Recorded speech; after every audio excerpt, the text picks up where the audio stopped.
ایک ایسی عظیم ہستی کے بارے میں ہم نے جاننا ہے کہ جن کا جب بھی نام لیتے ہیں تو سر ادب سے جھک جاتا ہے. ہسٹوریکل پرسنالٹی، یعنی میں یہ کہوں کہ دنیا کی جو one of the top historical اور مبارک پرسنالٹیز ہیں، ٹاپ لسٹ میں آپ کا نام آتا ہے. یعنی اس سے بڑھ کر ان کی فضیلت کیا ہوگی کہ پوری کائنات میں اللہ رب العالمین کی مخلوق میں جو سب سے افضل ہے بعد از خدا، بزرگ توئی قصہ مختصر سرکار دو عالم علیہ الصلوۃ والسلام ہے.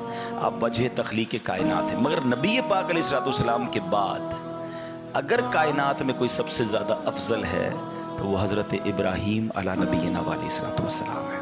حضرت ابراہیم علیہ الصلوۃ والسلام کے جہاں بہت سارے کمالات ہیں، میں ایک بڑی یونیک بات بتانے جا رہا ہوں. 4 جو آسمانی کتابیں ہیں نا، توریت، زبور، انجیل اور قرآن، ان چاروں کتابوں میں حضرت ابراہیم کا ذکر ہے، اور ان چاروں مذاہب میں حضرت ابراہیم کا ادب اور پیروی بھی ہے.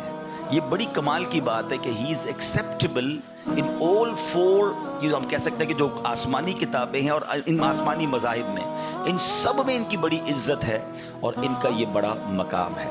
حضرت ابراہیم کا جو نام ہے ابو الرحیم ہے، رحیم باپ کا ہے، مہربان باپ، اس سے آپ کے نام کو یوں سمجھے کہ نسبت حاصل ہے. حضرت ابراہیم کے بہت سارے فضائل، بلکہ یوں سمجھے کہ اس دنیا میں بہت ساری چیزوں کا جو آغاز ہوا ہے وہ حضرت ابراہیم علیہ الصلوۃ والسلام کے ذریعے ہوا ہے.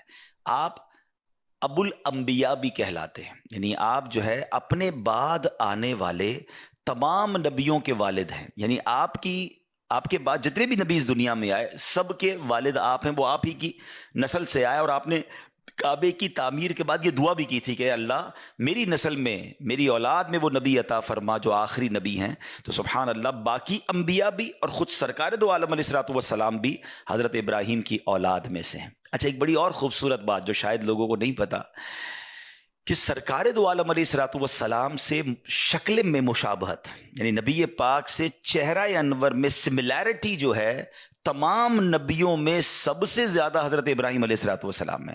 بلکہ خود نبی پاک علیہ الصلوۃ والسلام فرماتے جس کو ابراہیم علیہ السلام کو دیکھنا ہو وہ مجھے دیکھ لے. یعنی نبی پاک سے چہرہ انور میں بھی آپ کا ایسی مشابہت تھی. اور جو میں نے آپ کو کہا کہ آپ کی طرف سے کچھ چیزیں ایسی ہیں جو اولین ہیں، یعنی آپ سے سٹارٹ ہوئی ہیں، ان میں سے چند باتیں یہ ہیں کہ سب سے پہلے ہی دنیا میں آپ کے بال سفید ہوئے. پہلے کسی کے بال سفید نہیں ہوتے تھے. سب سے پہلے آپ ہی نے اپنے بالوں میں مہندی کا خضاب لگایا. سب سے پہلے جو پاجامہ ہے، جو سلا ہوا پاجامہ، پہلے تہبند پہنتے تھے لوگ، وہ آپ نے سٹارٹ کیا اور پھر ساری دنیا میں شروع ہو گیا. آپ نے ہی سب سے پہلے منبر پر خطبہ پڑھا.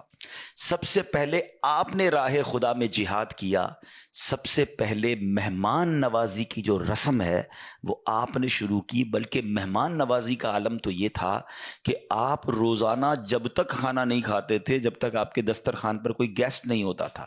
آپ روڈ پہ نکل جاتے، گھر کے باہر نکل جاتے اور مہمان ڈھونڈتے. جب تک مہمان نہیں ملتا آپ کھانا نہیں کھاتے تھے. آپ نے گھر بھی ایک سڑک پر یوں سمجھیے کہ ایک شاہراہ پر بنایا تھا تاکہ کوئی نہ کوئی بندہ مل جائے. اچھا، سب سے پہلے ہی آپ نے ملاقات میں لوگوں کو گلے لگایا. معانقہ جو ہے نا، یہ بھی سٹارٹ کیا حضرت ابراہیم علیہ نبینا علیہ الصلوۃ والسلام نے.